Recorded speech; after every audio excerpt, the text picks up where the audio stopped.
Our world continues to change and push us in ways we have not been challenged before. On this show, we talk about these challenges, how to be aware of them, face them, and overcome them in your life. This is David Waldas, creator of the Aligned Living System. And I'm Nick Musica, Aligned Living Coach. Welcome to the Aligned Living System podcast.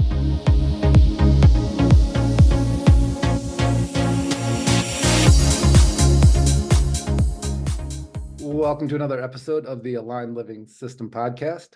I'm here with Jeanine O'Connor again. This is actually the second time we've done this on this podcast. We did it before on the Foundation podcast as well, where she comes in and asks me questions that I don't know what she's going to ask. And so hopefully you've listened to the other recordings and realized how insightful she is with her questions and kind of how on point they are, and what a great job she does as a guide in this. And so psyched to have Jeanine on again here, and welcome. David, thank you. Thank you so much for having me on again. I love this. Awesome. Yeah, it's really interesting as I talked a lot about my inner world, right? Did a whole podcast like answering viewers' questions on that. And so I thought I'd just peel back the curtain a little bit as in my experience and Janine's experience as we're stepping into this container today to record. And generally, well, I say generally, the last time we did this, it turned into 2 episodes, and I think it's gonna as well today. So this is part 1. But when we stepped in, it was really interesting. I had this just vision of being in like this giant domed room, and in that there was just all this guidance, all these beings that were here to answer these questions. And that's one of the interesting things about this for me, right? Is that my job is kind of to prepare myself as this conduit and then get out of the way and let the message come through. And so, it's kind of an interesting job because in a way it's very effortless. Yet all my preparation is really where my work is. Like, how do I keep myself clear? How do I open up to this? What does it take for me diet wise, exercise wise, training my mind, all that type of stuff. And so, as I step into this is where it becomes easy. This is the easy part of it. And so that dome that opened up with all these, light beings here of guidance, all these higher frequency beings, for lack of a better word, that are here to answer these questions. It was really a new experience. I hadn't had it happen that way. And then I felt Jeanine just enter the room and kind of like stand at this podium, like she was asking questions to these beings, not to me, but I'm in the middle of this room here as the conduit for it. But how fascinating that was as an intro to this. And so I'm excited to see what comes of this. And sometimes when something shows up in a little bit different format like that, I have no idea quite what to expect, but super intrigued and excited to see what happens today as we hop in together here. And so greetings from inside this dome. Yes, what a beautiful visual. And I feel that energy. I feel precisely what you've described around me as well. And it's amazing how that can occur when we're in 2 different states, David, and doing Right. this virtually, yet the energy is still all around us. Yeah, that non-local aspect of it too is fascinating, and it's like I work with, almost all my clients are online, and it's funny to me. I often forget that I didn't just see the person in person, because as we drop into these containers, it's just we're right there together, and then I'm like, oh, that's right, I didn't see them yesterday. I talked to them on Zoom. But yeah, Yes. it's so real, right? It is. I feel Feel it. I connected. definitely feel it. And I think when you describe the preparation you do to be Mhm. your best self and to Mhm. show up for the people, your clients, and all those around you, because I know you show up for your family members and people that don't pay you as well. And it takes preparation for you to be solid in your Mhm. Mhm. energy. And I think intention is everything. And so your intention around this gift that you have and where you're headed, and even today's call, I feel the intention Mhm. surrounding that of what we both wanted to enter into this podcast with ideas. And I know for me, the prep work of creating the questions with how can this serve? How can people hear this that need to hear it? Mhm. So I think now we're feeling like, I don't want to say the fruits of that of prep, because now it's easy, like you said, Yeah, yeah, it's right there. Yeah, and it's funny. I'm starting to get these little hints of where we're gonna go with this. And I may actually, even before you ask a question, because this is just coming in, this idea when we talk, I forget what was the last episode, but a recent episode we did about owning your greatness and how it's the opposite of arrogance, and that it creates this humbleness. It really puts us on our purpose. And a big part of that, and I'm pretty sure we got into this in the podcast. It's funny. I actually edit the podcast myself because I love to go back and listen to them because I often don't know what the heck I said on the podcast. And so it's like, oh, cool. I get to catch up when I do the editing. But there's a piece there around what we're putting our energy into. And, if I didn't talk about it on that podcast, I know I've talked about it in other podcasts, but about the idea of when we have this clarity and we get more and more in touch with our purpose and how we want to show up on this planet, a lot of it's about service. And, there's a trap that we can get into with our service of, are we helping the people that want to be helped and are ready for that? Or are we getting our energy trapped in places with people that are actually right where they want to be?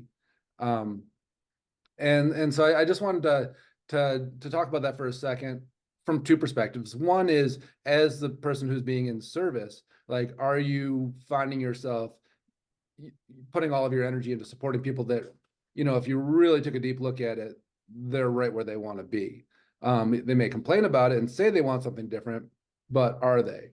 And then the other part of that too, is for you personally, is asking that question for ourselves. When we think about the change that we want, how scary is that for us? How much are we in a place where, I keep saying I want these things, but I keep going back to the old well. I keep recreating these old circumstances. And as disturbing as it is and upsetting as it is there something serving me there? Is there some sort of comfort? Is there something is there a reason I keep going back to that? And so I just wanted to preface today, and I have no idea where we're going, but that was just showing up as a really clear, important awareness to step into today with. And so yeah, I'm excited to dive in, and feel free to follow up on that, Jeanine, if there's anything you feel like you need to follow up on, but lead us where we're going. I'm excited to see I what will, happens. and it's with the keyword purpose. Mm. So I will say what just came to mind, a new question when you were sharing that information is, I think a lot of people get into service work or wanting to give and help that have a good heart, right? That really do want to make a difference. Yeah. And yet there also is a benefit to that of, oh, that makes me feel good about myself too, because I feel Yeah, like I'm sure. doing good deeds. Yeah, So yeah. will you touch on that of, do you think people tend to want the trade-off for themselves, or do genuinely want to give and contribute because that's their nature? Yeah, and I think that there's a journey most people go on with that, right? Because there's the intrinsic internal part where it's like, gosh, I just feel like I really supported that person. I feel good about me. I feel good about what I had to offer. Like, it just felt good to do it. And then the ego gets involved with that, right? Because we start to play with identity. And identity, we know the ego's involved with identity when we find ourselves moving from one place to another. Like, I wasn't feeling good about myself, or maybe I was judging myself in some ways. I helped somebody, and now my ego gets to take me from self-judgment to some sort of, positive reflection. And then the next version of that quite often is we feel the need to tell people and share it aloud. And it doesn't mean that we shouldn't share when we're supporting people, because it can encourage other people. It can be naturally who we are. It's what we're excited about. But here's the nuance of it, I think, that's so important to track is it moving us from feeling one way about ourselves to feeling another way about ourselves? And whenever we use it as a leverage point to feel better about ourselves intentionally, recognizing I don't feel good, and now I'm watching myself feel better, the more people I tell about it, the better I feel about myself, and the better that reflection comes back, we know the ego's involved. And that's not bad. It's often part of that journey for people. And then something happens where, maybe we do know that when I'm not feeling good, oh, I'm not being of service enough. And we can go, okay, I'm going to get back in service to change that. But it feels different. Like we start to offer the service, we feel back in our own groove, like ourselves, like naturally what's coming through us is in resonance with us, and the support we're offering is in resonance with us. And it becomes this intrinsic internal experience. And then maybe we don't feel the same need to share it. We don't need to post about it on social media, and again, sometimes we do because it encourages others. And if it feels very natural and it's not moving us from feeling one way about ourselves to feeling another way about ourselves, feeling better, then I think that's the biggest indicator for us. If we're using it for, particularly if it says makes us feel more important or more loved or any of those things, there's the ego's gotten involved and it's gotten a little bit contaminated with the ego's desire to be important, or to be special or seen in a way. Yeah, does that make sense? It does make sense. And to follow up with that, how would you then describe alignment with your purpose? I look at what you do and I Mm-hmm. feel like there's no ego involved. You're very aligned in the way you serve and what channels through you. And I'm, I guess wondering, is there joy that comes with that? That's okay, not in an egocentric way of simply, yes, I'm doing what I'm supposed to be doing. Yeah, absolutely. And it's such an interesting thing to describe because joy often feels very emotional. It feels like an uplift. And to me, what I feel is resonance, meaning like I'm right here at the right place at the right time doing the right thing. And it doesn't move me from one place or another. It's just solid. It's locked in. It's like, yes, this is just like, it's like hitting the note, right? You're like, I'm doing what I'm supposed to be doing. And that feels fantastic, but there isn't, and it's almost like stabilizing as opposed to moving us. And I think that when we're in the struggle with it, we're moving up and down kind of that emotional range and our identity range and our self-worth range. And when we're really locked in on it, it's just like right place, right time, doing the right thing with the right people. And it just feels solid. Does that That, does that make yes, that's sense too? helpful. And as you mentioned identity, I met a gentleman the other day. He's about 30 years old, Mm-hmm. and he was sharing his story with us at a seminar I was attending. And he was struggling, Mm-hmm. actually, to the point of a month prior had been suicidal. And now we're at Mm-hmm. this spiritual retreat, and he's Mm-hmm. growing Mm-hmm. and finding his purpose, Mm-hmm. keyword purpose. And Mm-hmm. Mm-hmm. it was unfortunate in a way. He shared after college, he was inherited quite a bit of money Mm-hmm. where he's never really had a job Mm-hmm. Mm-hmm. or a role to play or a feeling of purpose. Yeah. And so Yeah. then he feels this loss of identity. And now Mm-hmm. as years pass on and he still has plenty of money, but yet he doesn't want to live. Yeah. And Yeah. so it was a beautiful moment because right after he shared, somebody came up and offered him a job and said, what if part of your purpose is now to get other people who have the spiritual pain that you've suffered Mm-hmm. without having an identity, of like people that feel lost, and maybe you Mm-hmm. can help guide them to what their purpose Mm-hmm. is. So he's now going to help college Mm-hmm. applicants and kids searching to where their destiny is, which is a Mm-hmm. beautiful alignment of what happened. It just reminded me of purpose and identity and the things that we're talking about right now. Yeah, there's so many really important parts of that too. And it's funny, I've worked with quite a few people who are in a trust fund sort of situation. And it's funny because people think like, oh, they're all set up.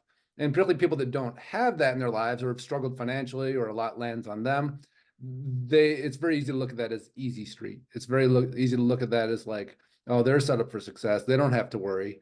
And being inside their worlds, like it was such an eye-opening experience for me because of the dilemma that it creates when you don't have that desperation for survival.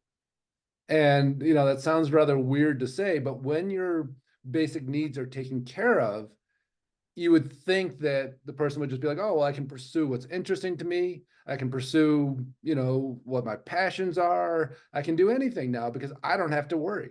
But when we haven't earned that ourselves, for many people, the majority, I think, that are in that situation, there's a real self-worth component to it where they get stuck.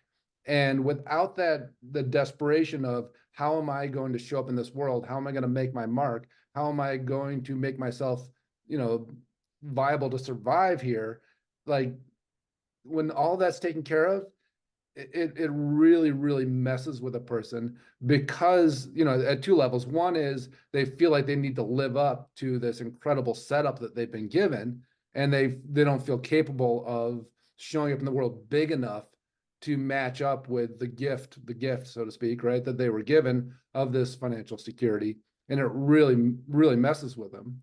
And then the other side of that too is that where does the drive come from? Because complacency is kind of an interesting word, because people think of complacency as like, oh, well, I'm just kind of settled in. But complacency can be one of the most uncomfortable, deteriorating, like destructive places that people can get stuck, because it separates them from that drive that gets them in touch with their life purpose, what wants to come out of them. And the kind of the rawness that survival often brings to us, where we start sorting through our shit. And when we can just kind of hang out and go through the motion, and are afraid to take the steps because we don't know how we're going to live up to the setup that we've been given.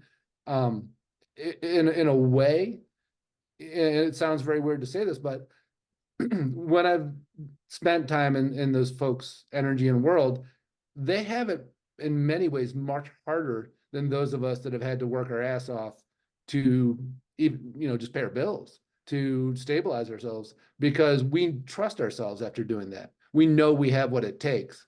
And when somebody just hands you that, you don't know that you have what it takes, and you don't trust it, even if you do. And most of those people do. Most of those people are absolutely amazing, but they're just gridlocked and stuck in that place of I don't know how to prove myself. And I don't have to, so I can kind of just hang out here and keep hiding and keep kind of wandering around and dabbling with stuff, because the necessity is not there, and it affects my mental health in massive ways. And so I think that message is for two sides of that. One is for the people that feel that and go, oh yeah, like I've had so much self-judgment. Why haven't I been able to take this opportunity and just do incredible things in the world? Like, well, you've been set up, and this is your journey. This is your challenge. And for people that have on the other side of that have had to struggle and pay their own way, or, aren't getting the support they think they deserve, or, even maybe they are in a situation where somebody could make them a trust funder and they aren't, and the resentment of that, like, there's so much value in that struggle, and there's so much illusion around what it sets up when people think they're being taken care of, because it's one of the most challenging things I've actually seen in clients. I can understand and appreciate what you just said. There's such an importance for hunger, Mm-hmm. right? Yeah. In anyone to go from where you are to where you want to be. Mm-hmm. Mm-hmm. Yeah. And if there isn't a need, if you're already all taken care of, and you've never known that, it's debilitating. And I think that we see that in a lot of,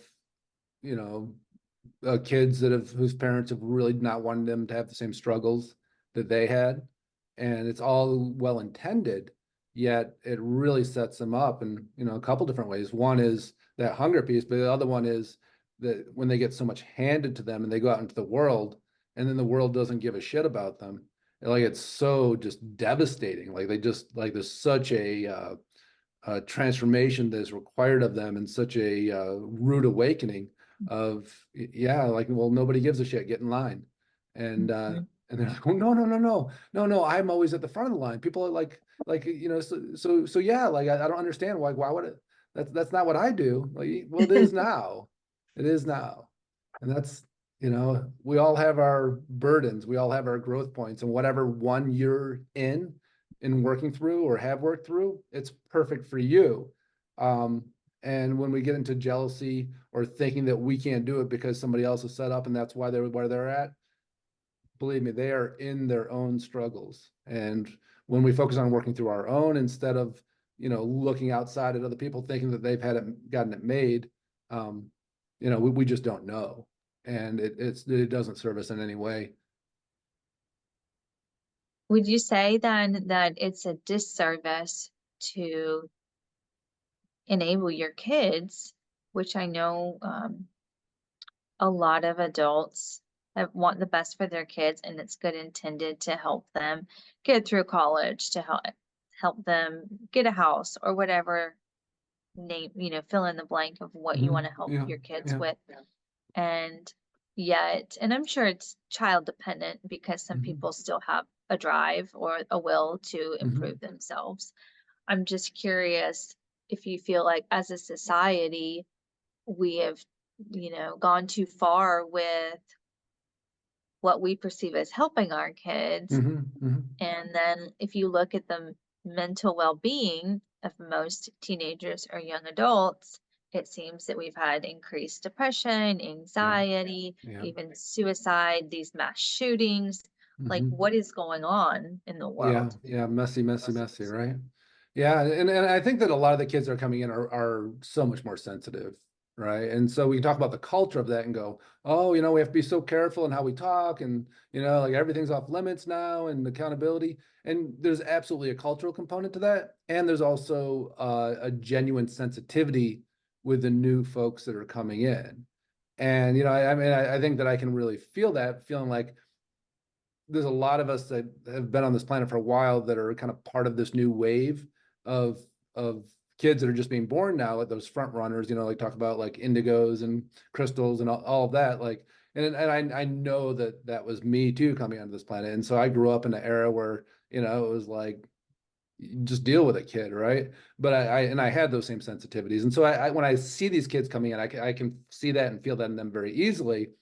And, like most things, we solve problems with the opposite problem. So there's this overcorrection of like, yeah, well, you shouldn't tell somebody they're an idiot. And so, when they're doing something wrong, we still pretend they're doing it right. Right. Like, well, I don't think that's the solution. Like, let's whenever you're being an idiot, let's pretend you're not. Like, well, maybe there's just a clearer way to communicate. There's a scaffolding that we can create to help people, but we tend, it's just the 3D duality nature of things. We overcorrect. And so, my hopes, my intention, obviously I have the foundation working with teens and young adults, is to help kids who are sensitive find their own strength inside. And it's not about just padding their external world, but showing them an internal world where that strength is. And so I think that there's a lot of transformation that we're in the middle of that, is the overcorrection, that is the polarity and is not the solution. And so we're seeing that shift and change. And I think it will come through a correction point. I think it's so driven by social media, it's so driven by putting the interests of a few above the interests of the masses, and as opposed to sorting through and finding a stabilized, balanced place. Um, of course we've overdone it. And so I think as the problems continue to generate from that and fester and explode in our communities and in our culture, there'll be a recentering that will just take place, and it'll probably start with an overcorrection back the other way. And I'm sure we already see that. We see people resisting it by being much more harsh, being much more rejection, by bringing much more hate.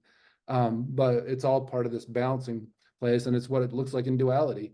And so for those of us that are able to access a higher place inside of ourselves, to not take the ride with the culture, but to be able to go, where is my stability with this? Where is that right action? Where is that centered place that actually brings us forward, instead of, the correction over correction, correction over correction piece that is happening. And so, kids are taking that ride with society and getting so involved in the idea of like that it sets them up in their own way to be debilitated, to like, oh, you do have it so hard, you are so sensitive, let's create this soft room around you so that you don't have to adjust to it again. And that's a setup, just like saying, let's create this financial stability around you so you don't have to worry. Like, well, what does that create? and what are the challenges that come with that? And so, very similar to what we were just talking about. And, now when a kid doesn't trust his own resilience, doesn't see a future in front of him, doesn't know how to maintain a sense of sovereignty, like they're just being pushed around by the world and they're given permission to do that. How do they learn to stabilize, and how do they learn to trust that they're going to have the capacity and ability to do that, without a little bit more rigor or a little bit more sense of here's where I land and here's the solidness of me. And this is what I want to bring to the world. So focused on the external world and the padding and the softness. And whenever that softness isn't there, I get to get offended and I get to retreat. It's like, I get it and I see why it's all happening. And we're also seeing the consequences of that, even as well intended as it is.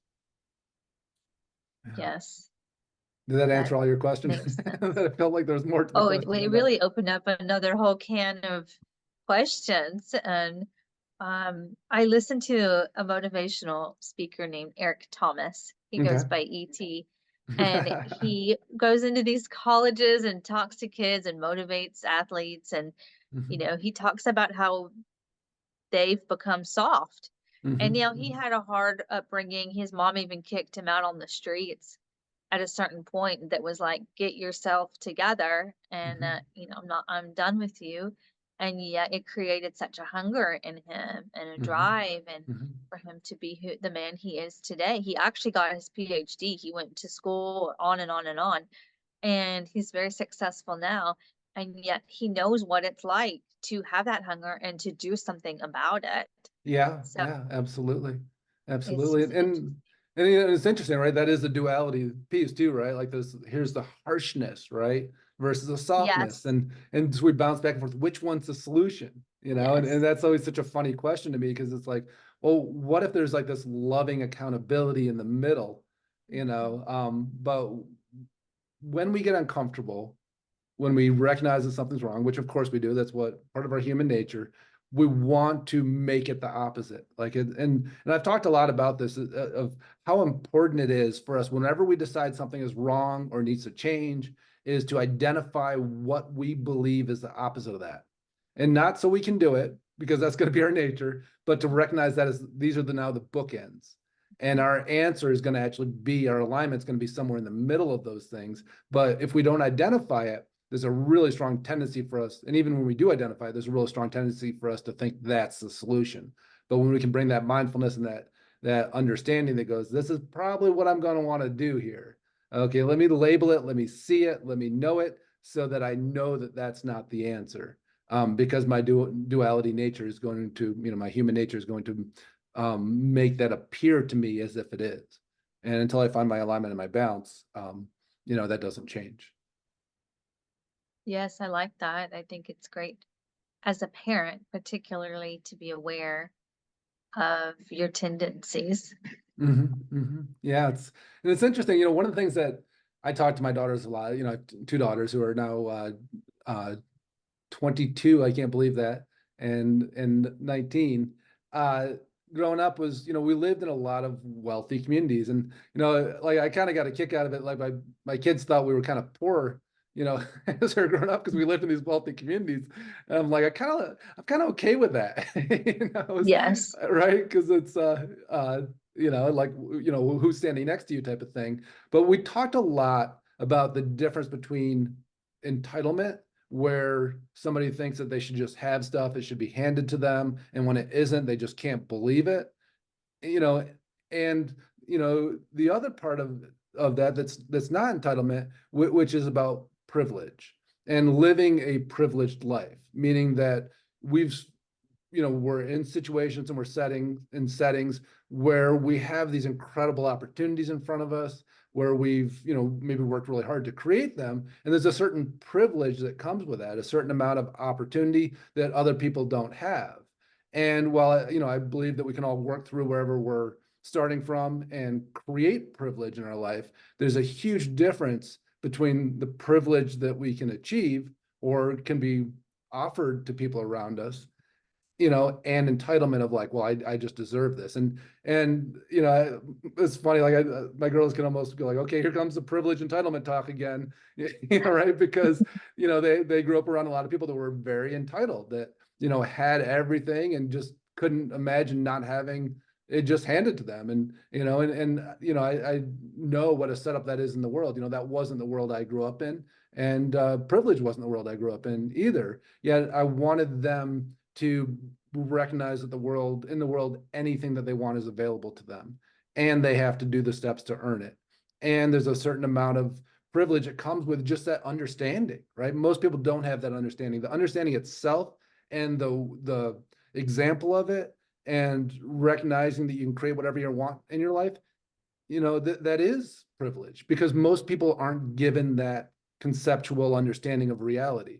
They're going, well, go to work and, get shit done and, do what's in front of you and be okay with it, versus, make a life of fulfillment for yourself that's about your passions, and you can do anything you want. And to me, that, that's a whole different paradigm that just sets up privilege, because most people don't have that paradigm.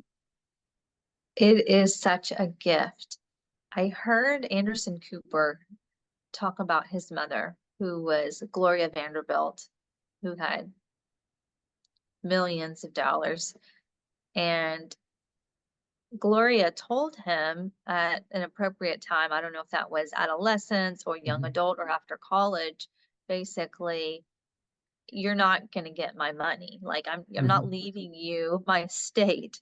And he said it created a desire in him to go out and make something of himself. And it was the best gift she could give him. And so she passed away a few years ago, and he was tearful about that in his talking about his mom. And also, and she did leave him something in the estate. And yet I think he could see how the beauty of the gift that she left him. Yeah, absolutely. When we think we're taken care of and our future is all set, Yeah. it's really hard to create the future that's perfect for us. That completes part 1 of this 3-part series. Really appreciate you listening. And so you tune in next week, we'll release the continued conversation where we talk about the relationship with self, we talk about relationship with those close to us, and we start to get into intimate relationships. So looking forward to sharing that with you next week. Please tune in and have a listen. Have a great week. We hope you enjoyed listening to today's podcast. And if you did, please subscribe so you can catch the next episode. If you want to learn more about the Aligned Living System and how it could support you in your life, check out davidwaldas.com.